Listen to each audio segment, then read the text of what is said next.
Hello and welcome to Business 7. In this week's program, we're going to focus, of course, on the first monetary policy announcement by the Bank of Namibia today, but also on the issue of how powerful and important leadership in the corporate world is. As always, we'll also bring you very interesting snippets of business news in Africa. We'll be right back. Connection. It's in the human touch, the feeling of belonging. It inspires us and empowers us, creates clarity from complexity. It starts new conversations, unlocks the power of advice, and makes an impact on your life. At Alex Forbes, we pioneer insight to provide you with advice that connects your decisions of today to your impact tomorrow.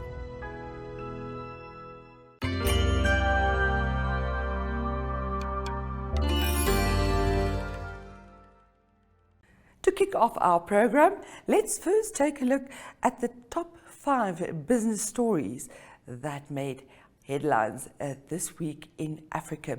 This report by Reuters. Here are 5 business stories making headlines in sub-Saharan Africa this week. Malaysian state energy company Petronas is selling its 74% stake in South Africa's largest gas station chain, Engen, to Vivo Energy, the company said on Thursday. That'll create one of Africa's largest energy distribution companies, with over 3,900 service stations and more than 2 billion litres of storage capacity across 27 African countries. Also in South Africa, President Cyril Ramaphosa declared a national state of disaster, giving his government additional powers to tackle crippling outages by struggling state utility Eskom. The crisis has progressively evolved to affect every part of society. However, the rand was little changed on Friday as investors shrugged off the move, which one analyst's note described as too little too late. Nigeria's Supreme Court has suspended a Friday deadline for citizens to swap old banknotes for new ones. Nigerians were due to turn in old 1,000, 500 and 200 Naira banknotes, but have been complaining there are not enough of the newly designed notes available, causing chaotic scenes at banks. A Labour court in Kenya has ruled that Meta, the parent company of Facebook, can be sued in the country. That's after a former content moderator filed a lawsuit alleging poor working conditions. Meta, which did not respond to a request for comment, had argued the court had no jurisdiction because the company is not based in Kenya. And finally, Botswana's mines minister has warned African governments to be wary of the risks created by rising global competition for the continent's minerals. World powers are seeking new sources of metals needed for the transition to a lower carbon economy. But in an interview, Lefoko Moagi said, whenever there is a rush, people take what they want and leave gaping holes in Africa.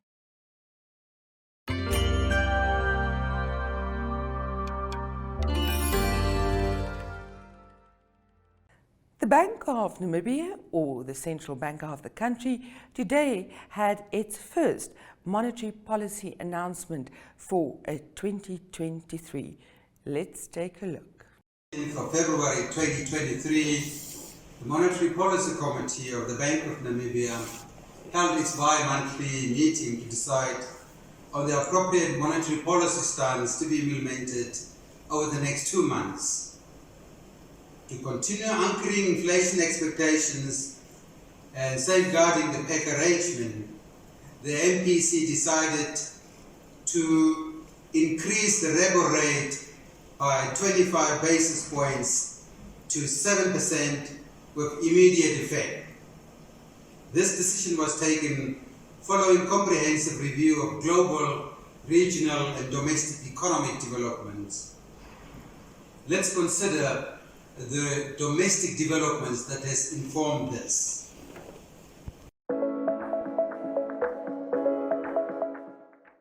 Thank you so much to FNB for this opportunity.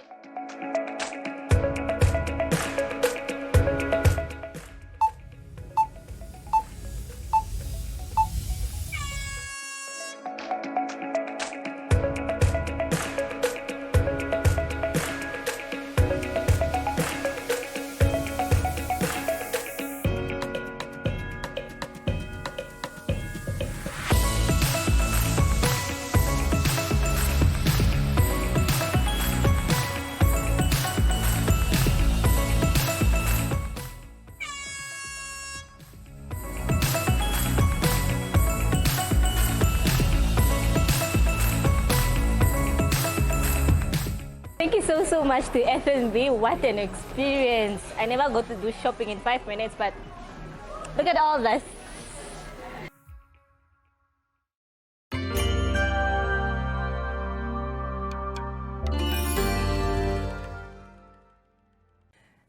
Let's return to Africa for a moment.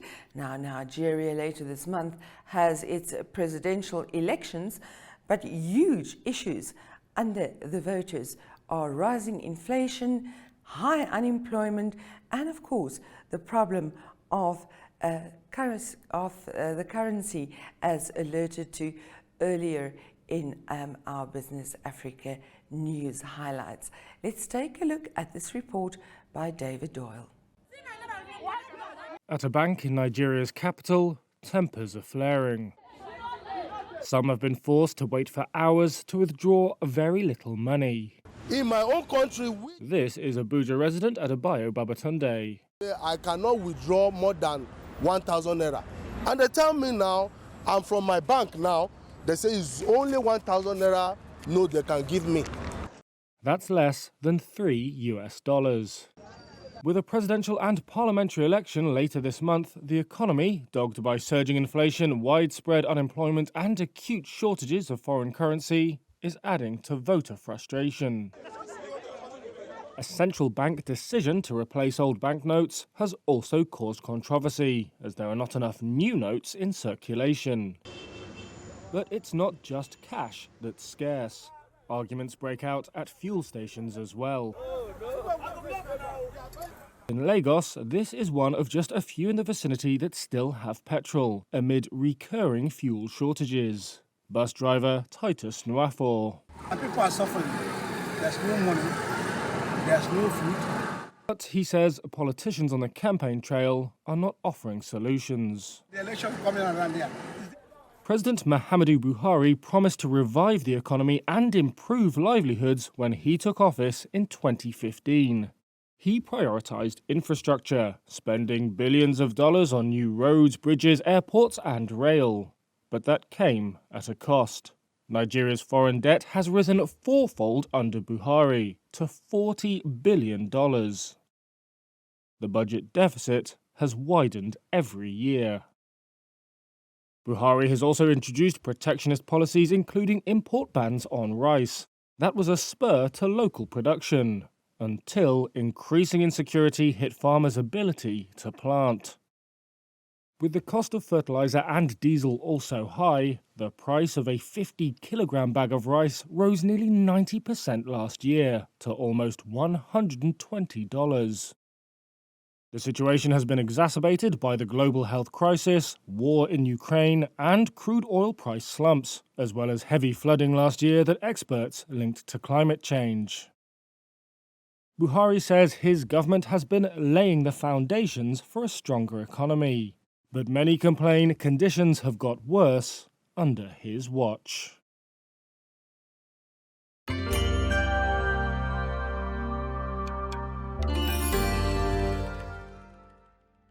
In today's world, one of the most powerful things in the success of any corporation is how strong its leadership is and what its ability is to build high-performance teams. We are joined by Marlize Horn. She is the executive of Brand and Corporate Affairs at the Capricorn Group in Namibia.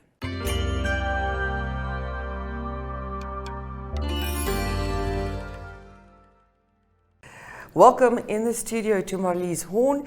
She is the executive of Brand and Corporate Affairs at Capricorn Group. Thank you very much for joining us, Marlize. Morning. Thanks, Jamie.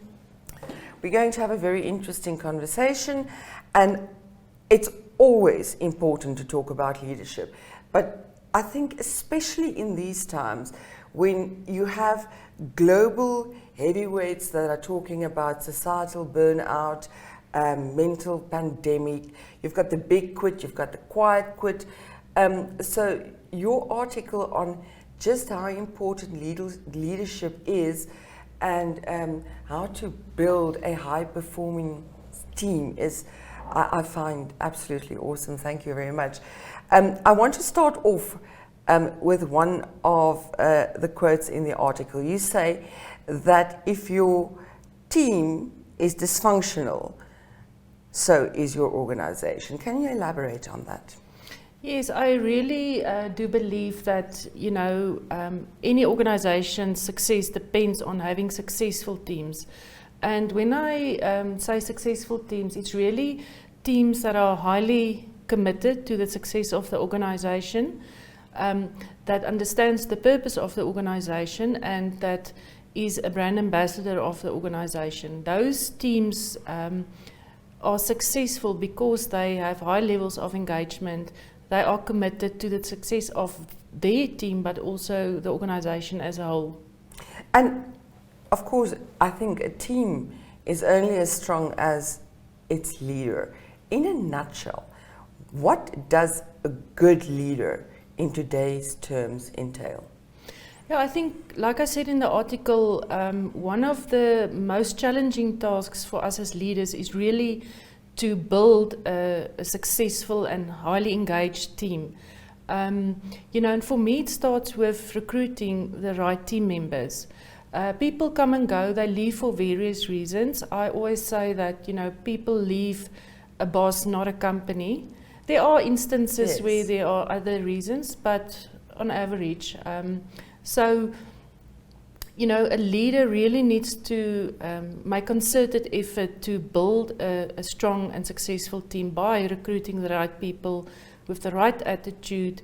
And in that, you know, to look at the team dynamics, you know, what diversity do you have in the team? Do you need a male, perhaps, if you are all female team? If you are all male, do you need a female? Young, old? Because for me, it's also about bringing in diverse perspectives that will ultimately strengthen the team. I had diversity as one of the points that I wanted to touch on. Why is it so important that your team is diverse?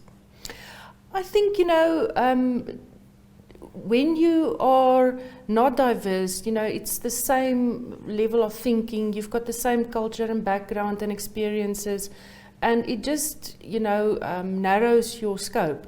The more diversity you bring into conversations, you know, especially when you have to discuss problems and have to find solutions. I often get the best solutions from, you know, people much younger than me in a totally different culture background. You mentioned the word conversation. I'm relieved to hear you don't talk about communication, because there is a difference. How important is it that there is scope for conversation in a team? It's critical. For me, that is where you build trust. You know, talking about communication, it is essential that there's open lines of communication, that you build trust by having conversations, and sometimes it's not easy conversations. You need to have those difficult conversations because that builds trust, and that also helps to resolve any conflict situation that may arise. So the more conversations you have, the easier it becomes to have those difficult conversations, especially when it comes to, you know, performance discussions. Indeed, but difficult conversations, necessary as they are, also need to be conducted in a certain way. How do you do it? You know, I try to, whenever an issue arises, I try to deal with it as soon as possible, get everyone involved in the conversation. I encourage, you know, my team to be brave and to put the issue on the table.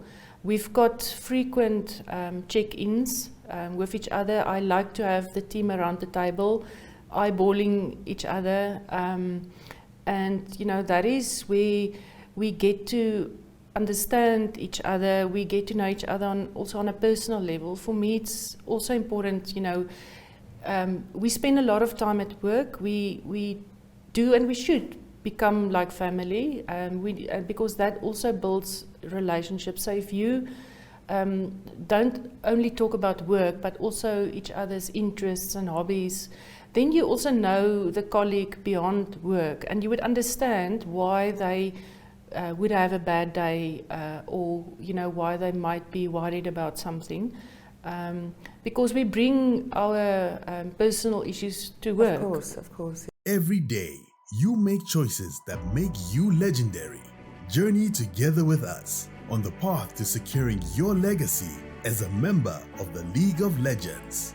With the Select Platinum Bundle Fee Premium Bank offering, you will access tools that will enable you to thrive. If you earn 850,000 Namibian dollars per annum or more, you can apply for this offering today via bankvinted.com.na for only 447 Namibian dollars per month. Bank Vinted, a member of Capricorn Group.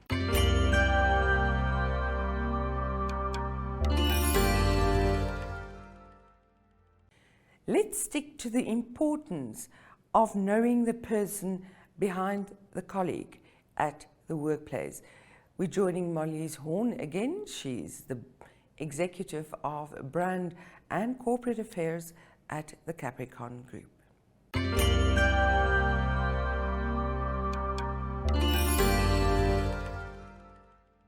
And in your article, which of course you can read on the front page of Business 7 today, also on the websites of Republikein, Algemene Zeitung and a Namibian Sun, but there's a very touching example of somebody which had a personal issue, and how you supported, the team supported her. So it's very important that one gets to know the person behind the colleague, so to speak. Yeah, our colleague were diagnosed with bone marrow cancer, and she was approximately for a year out of the office in Cape Town for treatment. And for us as a team, it was important that she don't worry about her work and her workload, that she focus on her health and get better. And so without me having to ask, the team organized themselves and took on her tasks, and that helped her to focus on her health and, getting better, getting back to the office. And, that just also showed to me that people do care, and it's not about I, but it's about we. It's we as a team. We succeed as a team. If one fails, we all fail ultimately. And if one is struggling, we need to step in and support, because one day we might need our team members to step in for us. Exactly. I want to come to the importance of trust. What does trust entail in a team, and how important is it?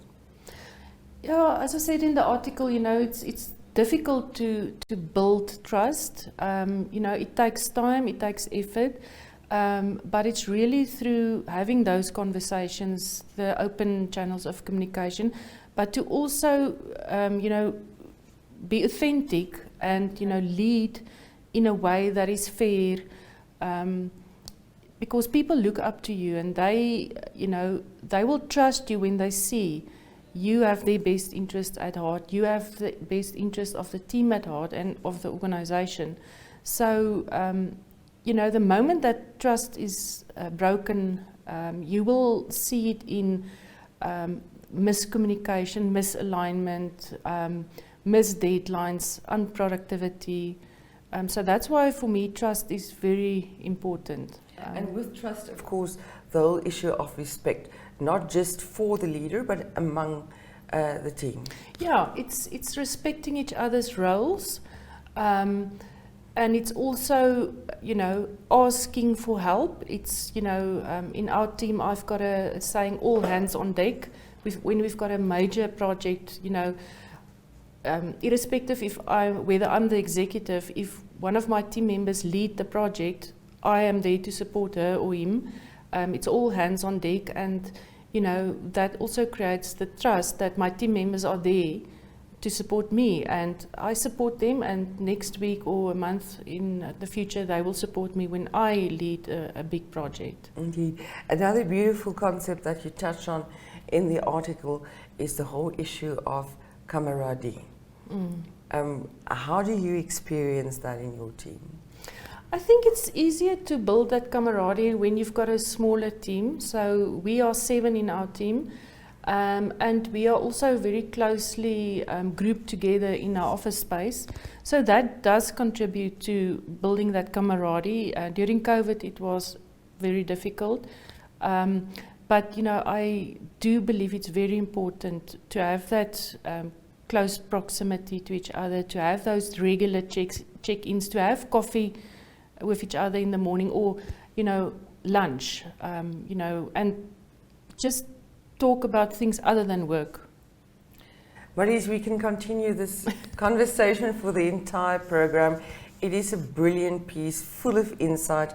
Thank you for it. Please read it in Biz 7 today. I think it is of crucial importance, not just in the world, but particularly in Namibia at this time. Thank you very much for your time. Thanks, Germany.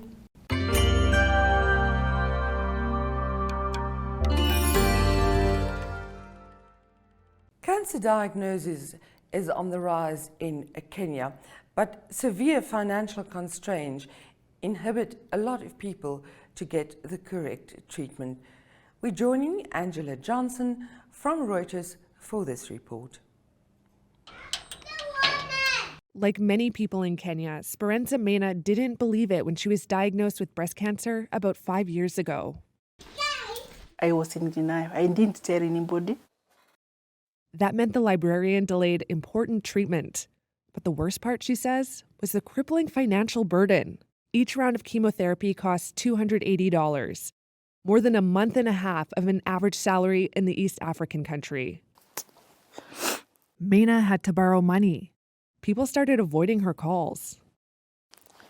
There are those who have been there for me, and then just thank them. People in Kenya don't die because they have cancer. They die because they don't have money for medication. As is the case in much of Africa, most cancer cases in Kenya are diagnosed at an advanced stage. That means treatment options are limited and families make huge financial sacrifices, according to a World Bank report. It said less than 20% of Kenya's 53 million people are enrolled in the National Health Insurance Scheme, meaning healthcare costs push more than 1 million of them into poverty each year. And as the country gets wealthier overall, cancer diagnoses are on the rise. The annual incidence increased by almost a third between 2012 and 2018, according to Health Ministry data. Improved life expectancy and increasing risky behaviors like unhealthy diet, lack of exercise, alcohol abuse, and smoking contribute to the problem, according to the ministry. But stigma makes it all worse. Dr. Bridget Nyabuto at Nairobi's Radiotherapy and Cancer Center says women are afraid to get a diagnosis for common cancers such as cervical and breast. There is a lot of stigma associated with cancer of the cervix. We have to factor in a lot of our cultural background finds any topics to do with sex, the female reproductive system, a bit taboo. So what tends to happen, a lot of these women have early symptoms of the disease, but fear coming out to have them attended to. And this one has become... As for Mena, even though her cancer has come back, she said she's feeling more hopeful after overcoming her fears and financial woes. Having cancer it's not a death sentence. You have to live to tell the story.